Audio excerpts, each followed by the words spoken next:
Gordon is somebody who was at your favorite Newark airport just a couple of days ago, and I've traveled a lot. I can tell you this.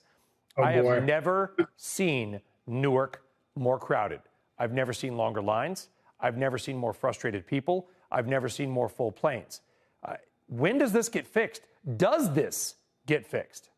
Well, Brian, some of it's pent-up demand just manifesting itself now. So the crowd's size, I have something to do with who didn't get to go last year.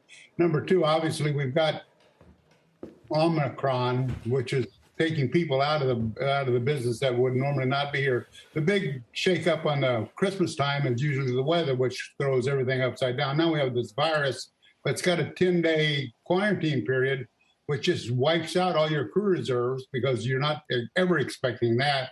And then there's also a little touch that the federal air government only allows a pilot to fly 1,000 hours a year.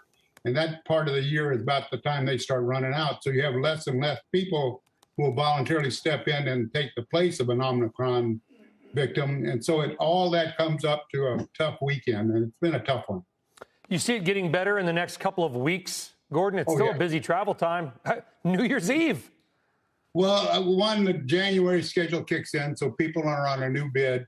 Hopefully, and you guys can certainly help, get the government to back the quarantine off to 5 days, which is under, I think, this milder form of COVID may be warranted. I'm not a doctor, but I read a lot. Let's hope that if they can back it up to 5, I think they can carry through. They've got the reserves, they've got the people. And of course, as you said, the demand is definitely there. Yeah, and what about the TSA side as well? They're facing kind of the same issues. A lot of people, obviously, either you have to quarantine because someone close to them has tested positive, or they've tested positive as well. Honestly, last week, the line to get through security, if I said it was 1,000 people long, I don't think I'm exaggerating. Not hyperbole, Gordon.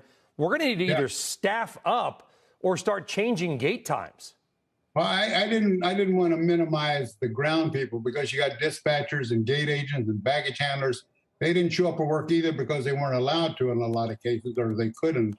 So all that is kind of a big double whammy out of Christmas season that had missed the last Christmas, quite frankly, because people just haven't traveled the last 2 years. So everyone was looking in the economy. Quite frankly, I think sales are up.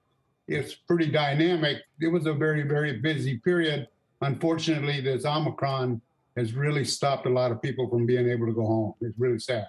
Gordon, I'm curious if you agree with Dr. Anthony Fauci, who said this morning on MSNBC that the U.S. should consider a domestic travel vaccination mandate for those who fly on the airlines. Of course, most of the crew and the pilots are all vaccinated at this point in time. But for those who intend to fly, do you think that would help the situation at all? Yeah, I want to be a good CNBC contributor, but I don't listen to Dr. Fauci anymore. It's just too much misinformation. If you flew the airplane the way Dr. Fauci manages this crisis, we'd all be dead. But I think you need to listen. I think you need to do the reasonable things. But we tend to, I thought, a Chicken Little response to this Omicron to start with, the sky is falling, we overreacted. I thought we were getting back to the center line and getting normal, but the 10-day COVID quarantine really takes the reserve pilot out of the picture. If he's got it, he's locked up, he can't come in. The reserve flight attendant, the reserve dispatcher, the reserve mechanics and gate agents. So it's never been before. We've not had this, at least to my knowledge, ever before.